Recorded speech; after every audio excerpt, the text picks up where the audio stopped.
মই যিমান দূৰ জানো হিমন্ত বিশ্ব শৰ্মাই এই অপৰাধীহঁতৰ সৈতে লগ লাগি অভিযুক্তহঁতৰ সৈতে লগ লাগি নিৰ্বাচনৰ দিনটোলৈকে জামিন আবেদন নকৰিবৰ কাৰণে অনুৰোধ কৰিছে, যাতে জামিন লাভ কৰি গ'লে চৰকাৰ বিপদত নপৰে। তাৰ কাৰণে শ্যামকানু মহন্ত, সিদ্ধাৰ্থ শৰ্মা আৰু তেওঁলোকৰ পৰিয়ালৰ লগত বুজাবুজি কৰি এয়াৰ কণ্ডিশ্যন ৰুমত মই শুনামতে টিভিৰ পৰা আৰম্ভ কৰি সকলো সা সুবিধা দি আৰু তেওঁলোকক লেপটপ পৰ্যন্ত তাত প্ৰদান কৰি সম্পূৰ্ণ ৰাজকীয় অৱস্থাৰে তেওঁলোকক ৰিজৰ্টত ৰখাৰ নিচিনাকৈ বিনোদনৰ মাজত ৰখা হৈছে। আদালতৰ ন্যায় পাবৰ কাৰণে চৰকাৰে চাৰ্জশ্বিটখন কঠোৰভাৱে প্ৰদান কৰিব লাগিব। কিন্তু অসমৰ সকলো মানুহে জানে যে জুবিন গাৰ্গৰ ওপৰত দিয়া যিখন চাৰ্জশ্বিট সেইখন একেবাৰে ফাংফুঙীয়া, একেবাৰে বেয়া চাৰ্জশ্বিট, একেবাৰে বিশৃংখল চাৰ্জশ্বিট আৰু দোষীসকলক শাস্তি দিব পৰা ধৰণৰ গুৰুতৰ চাৰ্জশ্বিট নহয়। মই অসমৰ মুখ্যমন্ত্ৰী হিমন্ত বিশ্ব শৰ্মাক এটা বক্তব্য দিয়া শুনিলোঁ যে জুবিন গাৰ্গৰ ন্যায়ৰ কথা সুধি থকাৰ কাৰণে আপোনালোকক কৈছে যে হিমন্ত বিশ্ব শৰ্মাই জাজৰ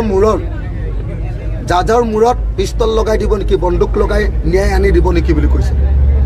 অসমৰ মুখ্যমন্ত্ৰীয়ে আচলতে এই কথাটোৰ জৰিয়তে অসমৰ আৰু ভাৰতবৰ্ষৰ ন্যায় ব্যৱস্থাটোৰ প্ৰতি অপমান কৰিছে।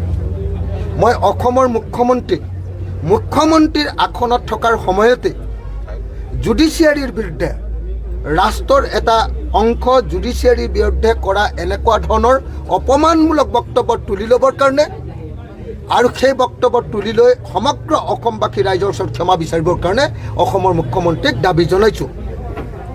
পৃথিৱীৰ কোনো দেশতে আদালতৰ ন্যায়াধীশৰ মূৰত বন্দুক থৈ কেতিয়াও ন্যায় আদায় কৰা নহয়।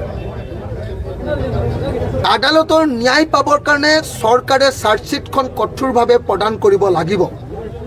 কিন্তু অসমৰ সকলো মানুহে জানে যে জুবিন গাৰ্গৰ ওপৰত দিয়া যিখন চাৰ্জশ্বিট সেইখন একেবাৰে ফাংফুঙীয়া, একেবাৰে বেয়া চাৰ্জশ্বিট, একেবাৰে বিশৃংখল চাৰ্জশ্বিট আৰু দোষীসকলক শাস্তি দিব পৰা ধৰণৰ গুৰুতৰ চাৰ্জশ্বিট নহয়।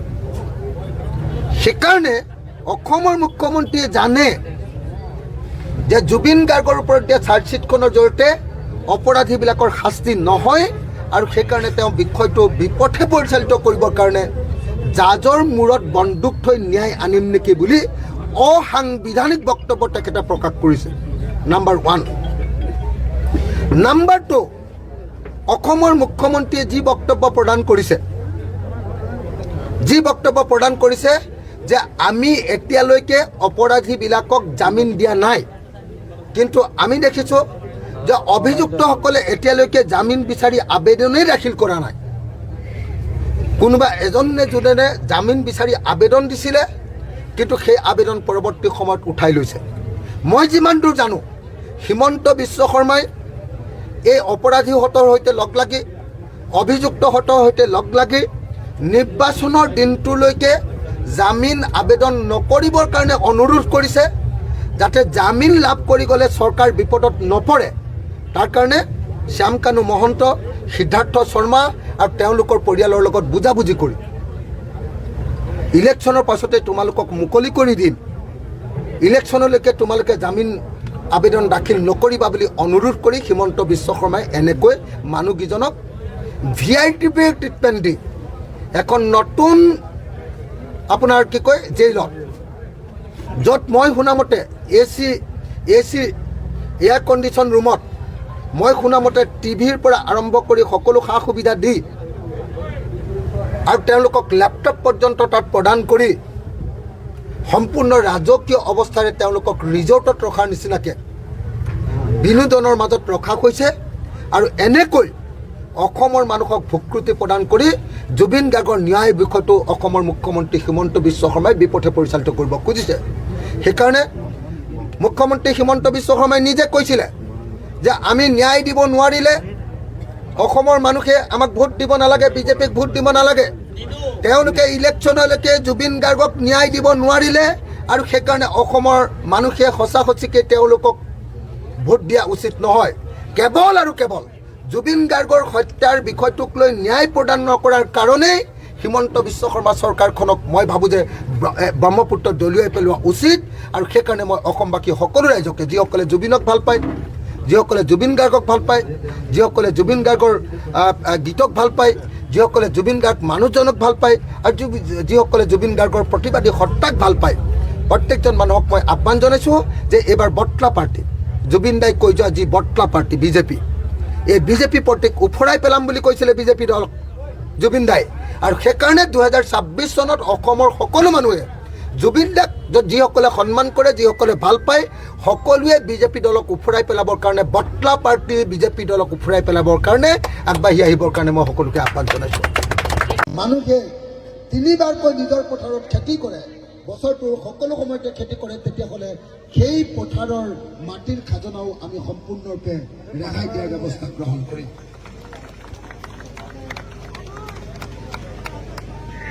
আমি আপোনালোকক সেইকাৰণে অতি স্পষ্টকৈ ঘোষণা কৰিব খুজিছোঁ যে আমাৰ প্ৰথম আৰু প্ৰধান প্ৰতিশ্ৰুতিটো হ'ল অসমক 12 মাহে খেতি কৰা ৰাজ্যত পৰিণত কৰা। এতিয়া মই এই কথা কৈ থাকোঁতে ইয়াৰ পৰা প্ৰশ্ন উত্থাপন হৈছে যে ইয়াৰ বহুত মানুহৰ, বেছিভাগ মানুহৰ পথাৰী নাই, বেছিভাগ মানুহৰ মাটিৰ পট্টাই নাই। অসম চৰকাৰে বসুন্ধৰা নামৰ এখন আঁচনি লৈছিলে মাটিৰ পট্টা দিবৰ কাৰণে। মই বসুন্ধৰাৰ ওপৰত অসম বিধানসভাত বহুত প্ৰশ্ন উত্থাপন কৰিছিলোঁ। মই সুধিছিলোঁ যে অসমৰ কিমান মানুহক এতিয়ালৈকে বসুন্ধৰাৰ অধীনত মাটিৰ পট্টা দিয়া হ'ল। মোক উত্তৰ দিয়া হৈছিলে যে 3,11,000টা পৰিয়ালক মাটিৰ পট্টা দিয়া হৈছে। মই সুধিছিলোঁ যে কিমানলৈকে মাটিৰ পট্টা দিয়া হৈছে, কৈছে 1 কঠাৰ পৰা 1 বিঘা পৰ্যন্ত মাটিৰ পট্টা দিয়া হৈছে। মই সুধিছিলোঁ যে মাটিৰ পট্টা দিয়াৰ কাৰণে পইচা লোৱা হৈছে নে নাই, কৈছিলে যে মাটিৰ পট্টা দিয়াৰ কাৰণে প্ৰিমিয়াম লোৱা হৈছে। তেতিয়াহ'লে আপোনালোকে নিশ্চয় জানে যে আজি ডিগবৈ সমষ্টিটোৰ, আজি মাৰ্ঘেৰিটা সমষ্টিটোৰ বহু অঞ্চলৰ আমাৰ মানুহৰ মাটিৰ পট্টাই এতিয়ালৈকে হোৱা নাই, এতিয়ালৈকে দিয়াই নাই। মই আপোনালোকক এটা কথা প্ৰতিশ্ৰুতিৰূপে প্ৰদান কৰিব খুজিছোঁ যে যদি এইবাৰ বিৰোধী দলসমূহে আমি চৰকাৰ কৰিব পাৰোঁ, তেতিয়াহ'লে এবছৰৰ ভিতৰত অসমত সকলো মাটিৰ ছাৰ্ভে কৰি 2 বছৰৰ ভিতৰত অসমৰ প্ৰত্যেকটো পৰিয়ালে ভোগ দখল কৰি থকা মাটিৰ সম্পূৰ্ণ বিনামূলীয়া পট্টা দিয়াৰ ব্যৱস্থা গ্ৰহণ কৰা হ'ব। এইটো আমাৰ হয় হয়।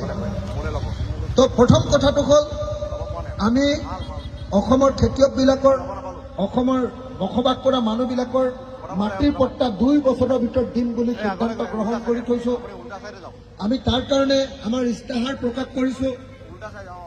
আমি তাৰ কাৰণে আকৌ কৈছোঁ যে অসমৰ প্ৰত্যেকটোৰে খেতি পথাৰত পানী যোগান দি বছৰৰ সকলো সময়তে খেতি কৰিব পৰাৰ ব্যৱস্থা গ্ৰহণ কৰিম।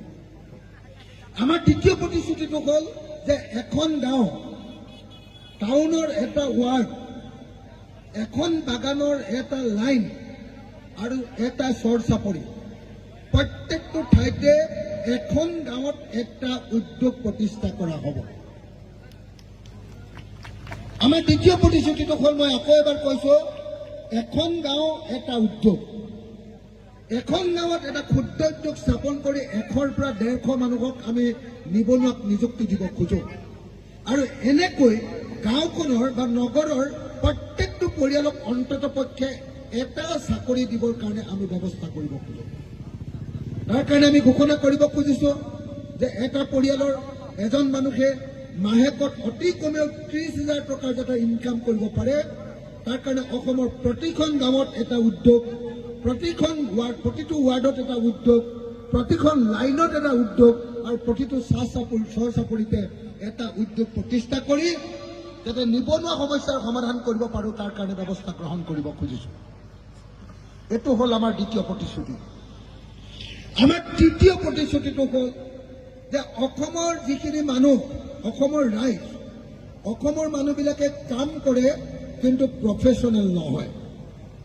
যেনেকৈ ধৰক অসমৰ গাঁৱৰ মানুহবিলাকৰ কথা যদি আজি কওঁ, হিমন্ত বিশ্ব শৰ্মা চৰকাৰৰ দিনত অসমৰ যুৱক যুৱতীবিলাকে মূলতঃ কি কাম পাইছে? মূলতঃ দুটা কাম পাইছে। এটা হ'ল মিস্ত্ৰীৰ লগত যোগালী কৰে, নহ'লে বা বেংগলোৰ বা চেন্নাইত গৈ ছিকিউৰিটি গাৰ্ড কৰে। ছিকিউৰিটি গাৰ্ড যিসকলে কৰিবলৈ যায় তেওঁলোকে মাহেকত 18,000 20,000 টকা দৰমহা পায়। আমি অসমৰ এই অৱস্থাৰ পৰিৱৰ্তন কৰিব খোজো। আমি অসমৰ প্ৰত্যেকজন মানুহক ট্ৰেইনিং দিব খোজো ভালকে কাম কৰিবৰ কাৰণে, আৰু এই কনচেপ্টটোৰ আমি নাম দিব খুজিছো ফিনিচিং স্কুল। এজন মানুহে স্কুল এৰি, কলেজ এৰি, বিশ্ববিদ্যালয় এৰি কাম যে কৰিবলৈ যাব, তাৰ আগত তেওঁ আৰু এখন স্কুলত কেইদিনমান পঢ়িব লাগিব। যেনেকৈ ধৰক কোনোবাই ছিকিউৰিটি গাৰ্ড কৰিবলৈ যাব, ছিকিউৰিটি গাৰ্ড কৰিবলৈ যোৱাৰ আগতে চৰকাৰে তেওঁ হোমগাৰ্ড, পুলিচ বা বেটেলিয়নৰ প্ৰশিক্ষণ দিয়াৰ ব্যৱস্থা গ্ৰহণ কৰি দিব। যেতিয়া বেটেলিয়নৰ ট্ৰেইনিং থাকিব আৰু এখন লাইচেন্স পাব আৰু এখন আইডেণ্টিটি কাৰ্ড পাব, তেওঁ যদি বেংগলোৰত কাম কৰিবলৈ যায় তেতিয়া তেওঁ 18,000 টকা দৰমহা নহয়, 40,000 পৰা 50,000 টকাৰ দৰমহা পোৱাৰ ব্যৱস্থা হ'ব। এই যিটো স্কিল ডেভেলপমেণ্ট, এই যিটো অসমৰ প্ৰত্যেকজন মানুহক প্ৰফেচনেল কৰি গঢ়ি তোলাৰ যি ব্যৱস্থা, এই ব্যৱস্থাটো হ'ল আমাৰ ৰাইজৰ দলৰ, অসমৰ ৰাইজৰ প্ৰতি তৃতীয় গুৰুত্বপূৰ্ণ প্ৰতিশ্ৰুতি। এগৰাকী মহিলাই নিজে ইনকাম কৰিব খোজে, তেওঁ নাৰ্ছৰ ট্ৰেইনিং ল'ব খোজে। আমি প্ৰত্যেকগৰাকী বোৱাৰী আৰু জীয়ৰী যি এনেকৈ নিজে আত্মনিৰ্ভৰশীল হ'ব খোজে, তেওঁলোকক আমি বিনামূলীয়াকৈ নাৰ্ছৰ ট্ৰেইনিং দিব খোজো। নাৰ্ছৰ ট্ৰেইনিং দিয়াৰ লগে লগে তেওঁক আমি ইংৰাজী বা হিন্দী ভাষাও শিকাই থাকিব খোজো, ক'ব পৰাকৈ। যদি তেওঁ সঠিকভাৱে ইংৰাজী ক'ব পৰা অৱস্থালৈ আহে, তেতিয়াহ'লে তেওঁক আমি বিদেশলৈ পঠিয়াই দিব খোজো, যাতে জাপানত এগৰাকী মহিলাই নাৰ্ছৰ যদি কাম কৰে এবছৰত 1 কোটি টকাৰ দৰমহা পোৱাৰ ব্যৱস্থা আছে। আজি উত্তৰ পূৰ্বাঞ্চলৰ মেঘালয়, উত্তৰ পূৰ্বাঞ্চলৰ নাগালেণ্ড, উত্তৰ পূৰ্বাঞ্চলৰ ছিকিমৰ পৰা এনেকৈ বহুত নাৰ্ছ গৈ জাপানত কাম কৰে। কিন্তু অসমত এতিয়ালৈকে আমি কোনেও এই ব্যৱস্থাসমূহ গঢ়ি তুলিব খোজা নাই। মানুহক ট্ৰেইনিং দিয়া, মানুহক স্কিল কৰা, মানুহক কৰ্মসংস্থাপনৰ কাৰণে সাজু কৰা, এই কথাবিলাকত আমি কোনো গুৰুত্ব নিদি কেৱল 1250 টকাৰ অৰুণোদয় আঁচনিতে কেৱল গুৰুত্ব দি আছো। সেইকাৰণে আমি অসমৰ মানুহৰ ভৱিষ্যত বদলাই দিব খোজো আৰু 2 বছৰৰ ভিতৰত এই 3টা কাম কৰিব খোজো। 1, বছৰৰ সকলো সময়তে খেতি কৰা ৰাজ্যত পৰিণত কৰা। 2, এখন গাঁৱত এটা উদ্যোগ প্ৰতিষ্ঠা কৰি নিবনুৱা সমস্যাৰ সমাধান কৰা। 3, অসমৰ প্ৰত্যেকজন পুৰুষ আৰু মহিলা কাম কৰি খাব পৰাকৈ উপযুক্ত ট্ৰেইনিঙৰ ব্যৱস্থা কৰি তেওঁলোকৰ জীৱনৰ মানদণ্ড উন্নত কৰা। এই 3টা হ'ল 2026 চনত ৰাইজৰ দলে দিয়া, অসমবাসী ৰাইজক দিয়া আটাইতকৈ গুৰুত্বপূৰ্ণ প্ৰতিশ্ৰুতি। দ্বিতীয় আৰু 2টা প্ৰতিশ্ৰুতি আছে। এটা প্ৰতিশ্ৰুতি হ'ল যে অসমৰ প্ৰত্যেকগৰাকী মহিলাক বিজেপি চৰকাৰে এতিয়া অৰুণোদয় দিয়ে। 50% 60% মান মহিলাইহে অৰুণোদয় পায়, আধা সংখ্যক মহিলাই অৰুণোদয় নাপায়। আমি সিদ্ধান্ত ল'ব খুজিছো যে অসমৰ প্ৰত্যেকগৰাকী মহিলাক অৰুণোদয় দিয়া হ'ব আৰু অৰুণোদয় ধনৰ পৰিমাণ 3,000 টকালৈ বৃদ্ধি কৰা হ'ব। অসমৰ প্ৰত্যেকজন নাগৰিক যাৰ 65 বছৰ বয়স হ'ব, প্ৰত্যেকজন নাগৰিকক আমি 3,000 টকাকৈ বৃদ্ধ পেঞ্চন দিয়াৰ কথা ঘোষণা কৰিব খুজিছো। আমি ঘোষণা কৰিব খুজিছো যে অসমৰ যিসকল মহিলাই বেংকৰ পৰা ধাৰ লৈ থৈছে, মাইক্ৰ' ফাইনেন্সৰ ধাৰ, অসমৰ মুখ্যমন্ত্ৰীয়ে তেওঁলোকৰ ধাৰ মাৰি দিম বুলি কৈছিলে, কিন্তু কোনো পধ্যে তেওঁলোকৰ ধাৰ ঋণ মাফ নকৰিলে।